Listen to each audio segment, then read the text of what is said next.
Frères et sœurs, aujourd'hui nous avons parlé aussi de l'ingratitude parce que Jésus a guéri 10 personnes et une seule personne a remercié le Christ. C'est pour cela que nous devons dire quelque chose au sujet de l'ingratitude. Un philosophe, un savant français disait « L'ingratitude, fille de l'intérêt et de la vanité, est le vice des petites âmes, des petits hommes et des petites femmes.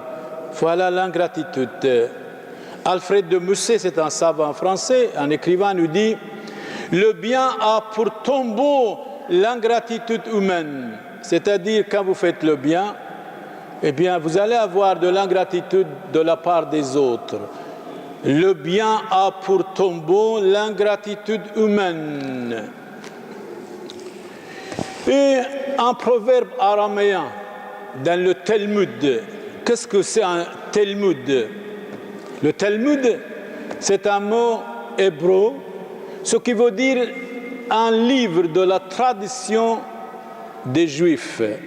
Il y a le Talmud de Jérusalem et le Talmud de Babylone. Alors, en araméen, dans le Talmud dit ceci: si vous avez bu un verre d'eau dans une fontaine, il ne jamais jeter la pierre. Ne jette pas de pierre dans la source où tu as bu de l'eau. Et il ajoute le Talmud: un chien reconnaissant vaut mieux qu'un homme ingrat. C'est vrai, beaucoup de chiens sont mieux que des hommes ingrats ou des êtres humains qui tombent dans l'ingratitude. C'est le Talmud qui dit « Un chien reconnaissant vaut mieux qu'un homme ingrat ». Et Cervantes, qui est dans Don Quichotte, dit ceci: « L'ingratitude est une fille de l'orgueil et de petitesse ». C'est comme quelqu'un a dit aussi, l'expérience passe la science sans conscience et la ruine de l'âme, c'est Rabelais. C'est un écrivain français du XVe siècle. Il dit ceci: le péril une fois passé, le saint est bientôt négligé. Le péril une fois passé, le saint est bientôt négligé. Dans les fables de Jean de La Fontaine, il y a aussi une parole sur l'ingratitude, c'est magnifique. S'il fallait condamner tous les ingrats dans le monde, qui sont au monde, à qui pourrait-on pardonner? S'il fallait condamner tous les ingrats qui sont au monde, à qui pourrait-on condamner? À qui pourrait-on pardonner? Ce qui veut dire, dans chaque être humain, il y a une petitesse de l'ingratitude, mais il y a des hommes qui ne sont pas majeurs, qui ne sont pas adultes, qui ne sont pas pleins de maturité.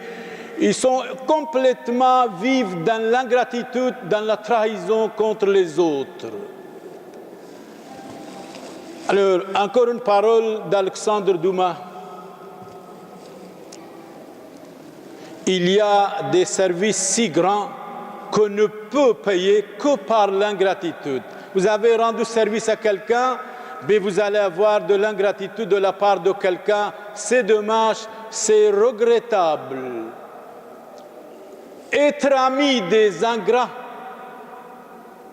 ce qui veut dire les justifier, ce qui veut dire les imiter. Imiter un ingrat, c'est le justifier. Alors nous allons terminer par une parole de la Sainte Bible.